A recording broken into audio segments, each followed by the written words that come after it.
Revenons donc à ce qui est dit. Le Conseil constitutionnel, ce que nous attendons de lui, il ne faut pas qu'il se transforme en une juridiction de référé, c'est-à-dire une juridiction du provisoire. Il faut que les membres agissent conformément aux prescriptions de la Constitution. C'est-à-dire quoi? Ils doivent interroger toutes les pièces de chaque dossier.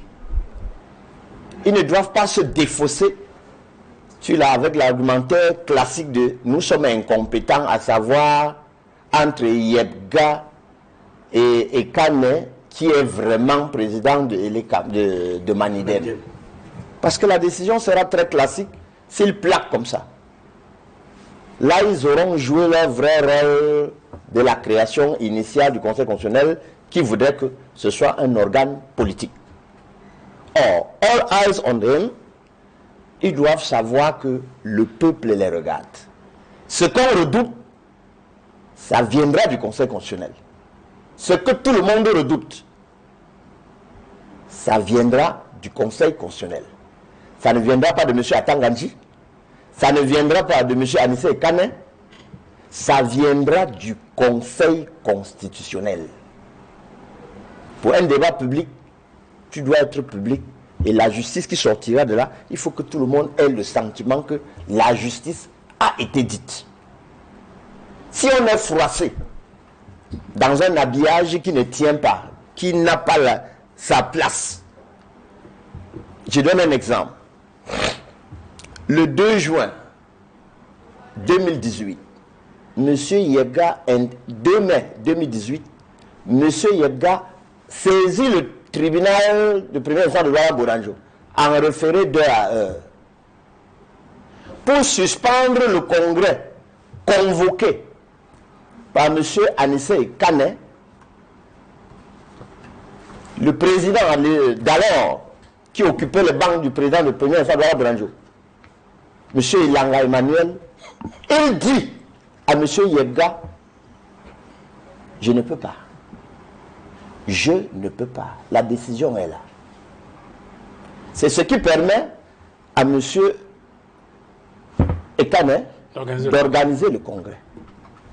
La 4e résolution de ce congrès radie presque 6 personnes, exclut presque 6 personnes du Maniden. Je dis bien la 4e résolution.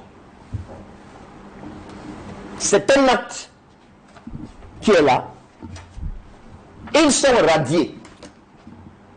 Vous avez la décision qui n'est pas attaquée. Vous avez la résolution de radiation qui n'est pas attaquée. Ces actes sont portés à la connaissance du gouverneur, lequel gouverneur transmet au MINAT. Lequel MINAT prend acte. Lequel MINAT, il prend les actes de juin et de juillet. Pour dire qu'à compter d'aujourd'hui, celui qui travaille, celui qui représente partout et toujours le Maniden s'appelle Anissé Kane. La première condition que nous devons voir, Mondo Vision, il faut que M. Yebga prouve qu'il est d'abord membre du Maniden après sa décision de radiation. Il faut qu'il prouve. Ça, c'est la première chose. Il ne faut pas qu'on crée. Tout à l'heure, quand j'ai emprunté les escaliers, j'ai suivi un professeur sur une chaîne concurrente dit que à la veille du dépôt de sa candidature, M. Yebga a convoqué un comité. Il était dubitatif sur la nature du comité qui a été convoqué pour lui donner onction ex-qualité du président du Maniden. Je ne cache pas, c'est une chaîne que tout le monde suit. Vision 4. J'ai suivi le professeur, le sociologue, le dire. Comme je courais, j'ai dit scandale. Et c'est avec ça qu'on a validé la candidature de ce monsieur. Non, ça n'a pas été validé. Mais il est en train de créer, il est en train de valider ce pourquoi il a été appelé aux affaires. Yebga est dans la carte qui lui a été assignée. Vous demandez mon sentiment? Mon sentiment en tant qu'avocat, le Conseil électoral a fait ce qu'il devait faire en vertu de la loi. La seule chose, c'est qu'il a triché en refusant d'écarter aussi la candidature du RDPC, en refusant d'écarter aussi la candidature de l'univers. La loi dit que quand il y a 2 dossiers, il n'a pas qualité pour ouvrir et voir le dossier qui est bon. La loi dit que quand il y a 2 dossiers, l'ECAM n'a pas le pouvoir d'ouvrir pour voir le dossier qui est bon. Il rejette les 2. Celui qui va examiner le bon du mauvais, il s'appelle le Conseil constitutionnel. Dans le dossier du RDPC, l'ECAM s'est substitué au Conseil constitutionnel. Dans le dossier de l'univers, il s'est substitué au Conseil constitutionnel. Ce qu'il a rejeté là, il a appliqué, c'est-à-dire il est resté dans le champ de ses pouvoirs.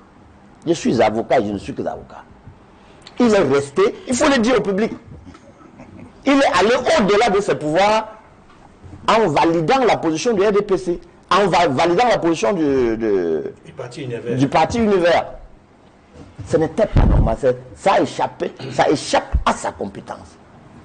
Ça échappe à sa compétence. Alors, maître... C'est où je dis qu'il y a eu des éléments personnels ou bien des pressions pour dire non, n'attends pas. Maintenant, on ira au débat. Et que le Conseil constitutionnel ne fasse pas comme l'ECAM en disant j'abandonne mes pouvoirs, je me concentre sur la légèreté. En disant il y a 2 candidats. Non. Ce qui est attendu de l'ECAM, du Conseil constitutionnel, c'est qu'ils prennent chaque dossier, vérifient la légalité et la régularité de chaque pièce. J'ai suivi tout à l'heure mon distingué confrère lever un problème sérieux. C'est pas ça en sourdine. Il dit que la lettre d'investiture, c'est le MINAT. Mon très cher. J'ai jamais dit ça. Ah bon? On peut faire le roi, hein? Oui, j'ai jamais dit ça. Je vous ai suivi le dire. C'est-à-dire que j'ai dit, mais quel morceau choisi? Oui, vous l'avez soutenu pendant longtemps. Je peux pas le dire. Vous l'avez soutenu pendant longtemps. J'ai dit, mais qu'est-ce qu'on organise pour leur dire de venir dire? La lettre d'investiture, j'ai monté le dossier pour les candidats. La lettre d'investiture, c'est le représentant légal du parti. Oui. C'est le représentant légal du parti. Article 121, article 122. Un exemple patent. La lettre de l'institut du professeur Maurice Kamto, c'est le président du Manidem. Oui. C'est le président du Manidem qui signe. Et la loi dit quoi? Pour qu'on se rassure que c'est lui, il faut qu'il ait légalisé sa signature. Faites attention avec les jeux politiques. C'est vous qui allez mettre le feu dans ce pays, vous du RDPC. Vous ne pouvez pas venir sur un plateau dire que et faire passer cette phrase-là pour donner l'impression que vous allez cautionner et ça va aller, on va entendre que on a dit ça sur le plateau de... Non, j'étais pas là, je ne participe pas. Si c'est pour ça qu'on va me tuer, vous êtes en retard. Faites-le vite. Donc le Conseil constitutionnel, j'insiste, doit être l'organe qui vérifie la régularité de chaque candidature. Ce n'est pas un organe qui est là pour dire je suis incompétent.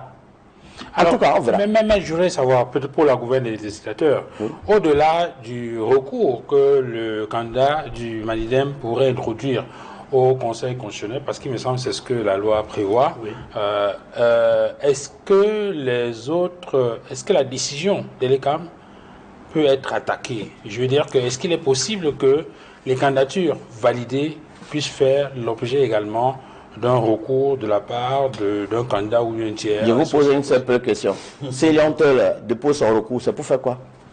C'est pour invalider la candidature de Paul Pierre qui a été validée. Ça coule de source. Oui. Si vous voyez le recours de Liontel, l'argument c'est que celui qui est là n'a pas sa place. C'est-à-dire que la résolution 012 est attaquée. La résolution 013 qui rejette sa candidature est aussi attaquée. Oui. Vice-versa.